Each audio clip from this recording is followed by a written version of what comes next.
मोठी बातमी. शासकीय जमिनीचे भोगवटदार वर्ग 2 मधून वर्ग 1 मध्ये रूपांतरण करण्यासाठीचा अधिकृत शासन निर्णय निर्गमित. नवीन नियमावलीनुसार मार्गदर्शक सूचना जारी. महाराष्ट्र राज्य शासनाने शासकीय जमिनीच्या धारणाधिकारात बदल करण्यासाठी महत्त्वपूर्ण निर्णय घेतला आहे. कृषिक, अकृषिक, निवासी, वाणिज्यिक आणि औद्योगिक प्रयोजनासाठी वापरल्या जाणाऱ्या भोगवटदार वर्ग 2 किंवा भाडेपट्ट्याने दिलेल्या जमिनीचे भोगवटदार वर्ग 1 मध्ये रूपांतर करण्यासाठी 4 मार्च 2025 रोजी नवीन नियम अधिसूचित करण्यात आले आहेत.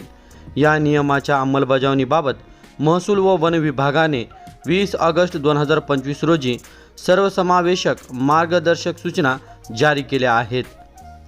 काय आहेत प्रमुख तरतुदी आणि निर्देश? प्रलंबित अर्जांना नवीन नियम लागू.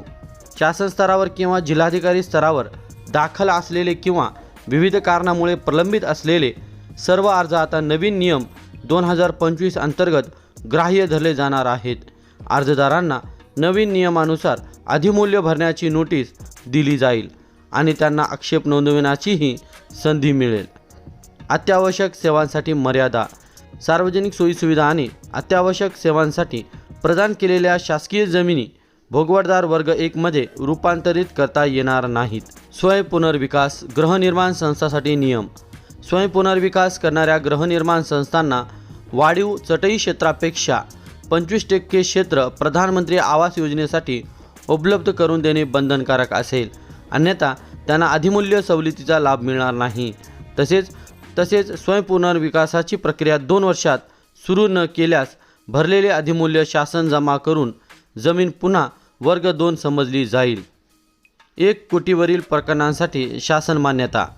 ज्या प्रकरणामध्ये अधिमूल्याची रक्कम 1 कोटी रुपयापेक्षा अधिक असेल अशा प्रकरणात जिल्हाधिकारी स्वतः निर्णय घेऊ शकणार नाहीत.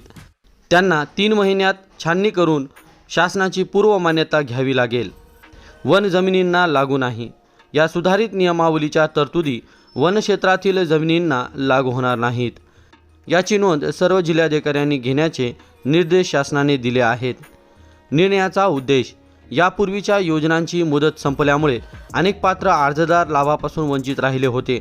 लोकप्रतिनिधीच्या मागणीनुसार आणि क्षेत्रीय स्तरावर निर्माण झालेला संभ्रम दूर करण्यासाठी शासनाने ही नवीन नियमावली आणि स्पष्टीकरण जारी केले आहे. परिपूर्ण अर्जावर जिल्हाधिकाऱ्यांनी जास्तीत जास्त 3 महिन्याच्या आत निर्णय घेणे अपेक्षित आहे. मित्रांनो, व्हिडिओमधील शासन निर्णय किंवा परिपत्रक आपणास हवे असेल तर कृपया आमचे शासन निर्णय व परिपत्रक हे फेसबुक पेज सबस्क्राईब करा. त्यानंतर सबस्क्राईब केल्याचा स्क्रीनशॉट 7588152456 या क्रमांकावर व्हॉट्सअप करा. आपल्याला हवा असलेला शासन निर्णय किंवा परिपत्रक व्हॉट्सअपवर पाठवले जाईल. लक्षात ठेवा, शासन निर्णय व परिपत्रक मिळवण्यासाठी फेसबुक पेज सबस्क्राईब करणे आवश्यक आहे.